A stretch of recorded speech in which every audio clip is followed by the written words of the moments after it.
Je dirais love et simplicité. Ça serait les deux. J'en aurais deux. Mais s'il y en avait juste une, ça serait love. Parce que lui, c'est comme ça qu'il dit. Il dit on donne du love. Je suis absolument d'accord avec lui. Prends sa cour, c'est une célébration. Je suis certain que la meilleure façon de le résumer, c'est party. J'ai jamais vécu Prends sa cour. Fait que moi-même, c'est un baptême. C'est un drôle de baptême parce que je l'anime. Mais tout le monde m'en parle en disant que c'est comme la plus grosse soirée des rendez-vous, que c'est un des plus beaux galas qu'il y a. Bon, il n'est pas télédiffusé, mais c'est un beau gala. Puis évidemment, c'est des contrats. Je veux dire, on n'a pas la pression du temps, pas la pression des médias, il n'y a pas 1 million de personnes qui nous écoutent. Moi, je trouve que celui qui initie tout ça, Danny, déteint sur tout ça. Puis c'est un gars sans prétention. En tout cas, je trouve modeste avec tout ce qu'il fait, avec toute l'initiative qu'il a pris et les efforts qu'il met. Je pense que ça reflète ça. C'est un gros party.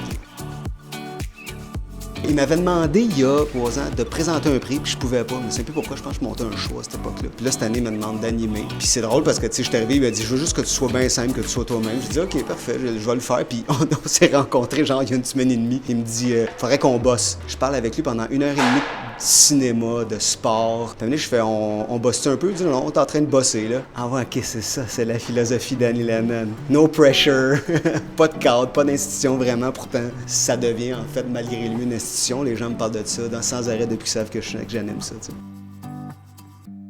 Je trouve ça beau de célébrer. Je trouve ça beau d'encourager. Je vous ai Danny est rendu, je pense, à peu près 60 prix. Il y a 63 œuvres. On pourrait quasiment remettre un prix par œuvre, ce qui ne sera pas le cas parce qu'ils sont tous éligibles à tous les prix. Mais célébrer, encourager beaucoup. Puis dans le grand public, c'est perçu comme le court-métrage comme un peu l'enfant, le petit frère du long-métrage. Puis c'est un peu réducteur parce que ça reste une œuvre. Puis ça mérite d'être célébré en tant que tel. Puis il y en a qui disent, ben oui, mais c'est difficile d'en regarder. C'est pas vrai maintenant avec l'Internet, avec toutes les plateformes qu'il y a de diffusion. Et sur Vimeo, tu peux en voir des milliers de courts-métrages. T'sais. Fait que c'est une façon un peu aussi de démystifier. En tout cas, c'est un début de Danny, puis je suis assez d'accord avec lui. T'sais.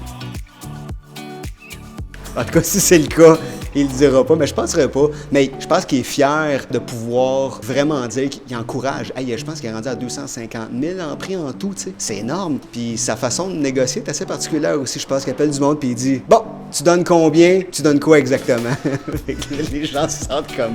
Mais j'aime ça. Il veut vraiment faire le maximum pour être capable de prendre le relais là où les institutions ont des limites. Puis je pense que c'est nécessaire. Ah, moi, c'est une révélation, parce que je faisais partie des gens qui doivent être cernés par le discours de Danny, c'est-à-dire qu'on veut démystifier. J'ai toujours vu le cours comme une antichambre du long, puis j'ai fait, ben non, man. Puis tu sais, je m'en suis tapé plusieurs soirées, 4-5 de suite, là. Puis c'est beau, c'est sûr que, tu sais, c'est dur de se placer devant une œuvre, puis une autre œuvre, puis une autre proposition, parce que c'est des sensibilités complètement différentes. Mais quand tu le fais, puis tu tombes sur des bijoux, là, des affaires qui te bouleversent, là, tu fais, OK, oui, why not, go.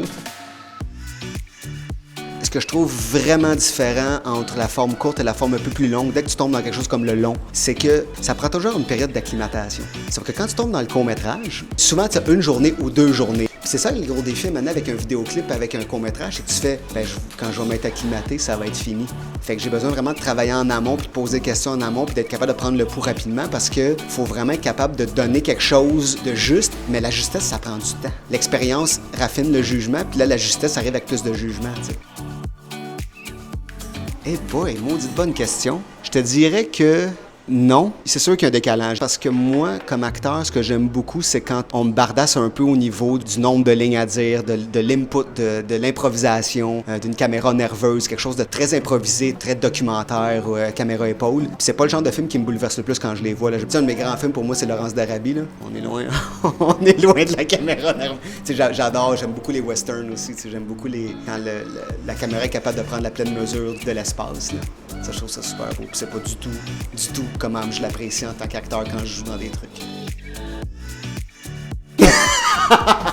Non, mais je me suis privé un petit clin d'œil. J'ai vraiment presque rien préparé, sauf une chose. Je sais qu'il va faire son effet. Je me suis privé un petit coming back de très fin de Marc Arcan. Je sais que ça va faire bien des références. Je vois déjà ta réaction. Fait que je sais que c'est un win-win. Là. Mais non, je ne foutrais pas le chaos parce que c'est vraiment pas mon genre. Ça serait prendre la place de ceux qu'on veut vraiment célébrer, c'est-à-dire les artistes qui sont derrière les œuvres. Ah mon Dieu, d'être moi-même. J'ai sûr que je vais voir la place que je peux prendre avec le temps que ça dure puis comment les gens interviennent, mais je vais réagir à ce qui se passe. J'aimerais ça être capable, si je peux, de réagir moi-même à certaines œuvres qui sont récompensées parce que je les ai vues. Si je suis capable moi-même de donner justement du love à ma façon en disant « Hey, ce que tu as fait comme interprétation, c'est magnifique. » je vais le faire. Danny a décidé de prendre 13 jurys. Il y a un jury de 13 femmes, mais tu sais, il y avait Bernadette Paillard dans le jury. Ça fait quoi, 40 ans qu'elle fait ça? Avec Émilie Bière, qui est en son R4, 5.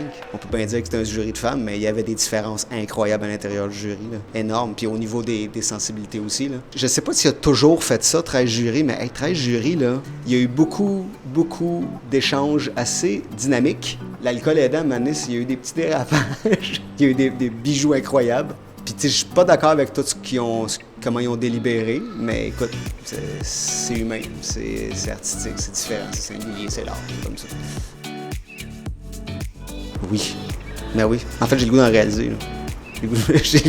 Depuis que Danny m'a demandé d'animer, j'ai écouté presque les 63. J'ai le goût d'en écrire. J'ai 2 idées, je vais les écrire prochainement. Là, j'étais un peu dans le jus, là, je vais tourner pas mal, puis je suis content, là, mais je vais essayer d'en écrire.